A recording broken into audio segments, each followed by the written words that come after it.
Berita Bogor Liputan Berita 7 Presiden Joko Widodo menerima kunjungan resmi Perdana Menteri, PM, Palestina Muhammad I.M.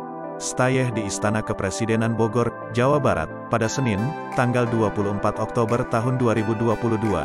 Dalam keterangannya usai pertemuan, Presiden Jokowi menegaskan komitmen Indonesia untuk terus mendukung perjuangan bangsa Palestina dalam meraih kemerdekaan.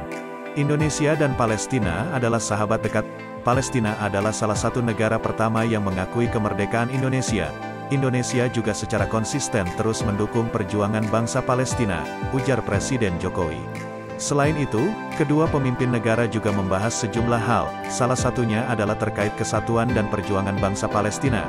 Presiden Jokowi menekankan pentingnya kesatuan di antara bangsa Palestina dan mendorong dukungan internasional dan proses rekonsiliasi terhadap perjuangan Palestina. Indonesia siap memfasilitasi rekonsiliasi faksi-faksi yang ada di Palestina.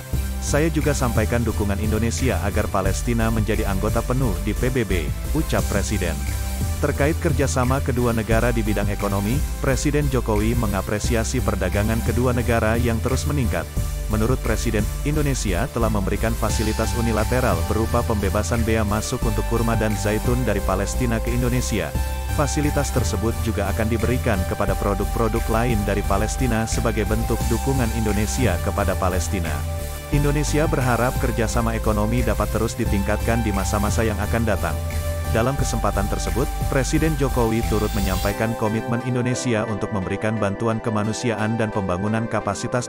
Presiden menyampaikan bahwa perjanjian hibah bantuan baru pemerintah Indonesia kepada Palestina telah ditandatangani beberapa hari yang lalu. Selain itu, Indonesia juga dalam proses penyaluran bantuan kepada Palestina melalui UNRWA dan ICRC. Bantuan ke Palestina bukan hanya dari pemerintah, tetapi juga dari masyarakat sipil. Saat ini MUI tengah memproses pembangunan Rumah Sakit Indonesia di kota Hebron, Palestina, ungkap Presiden. Tidak hanya bantuan kemanusiaan, Presiden Jokowi mengatakan bahwa Indonesia juga memberikan bantuan pengembangan kapasitas dalam rangka mempersiapkan negara Palestina yang merdeka. Bahkan, dalam beberapa tahun terakhir Indonesia telah memberikan pelatihan kepada lebih dari 2.000 warga Palestina.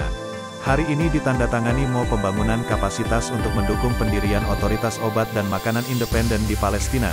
Kedepan pemberian bantuan pengembangan kapasitas akan terus kita lakukan antara lain di bidang UMKM, e-commerce, dan penanganan bencana, ujar Presiden.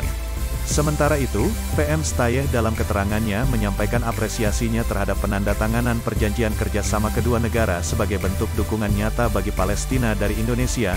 Ia juga berharap Indonesia dapat mencapai kesuksesan dalam menyelenggarakan KTT G20 pada November mendatang.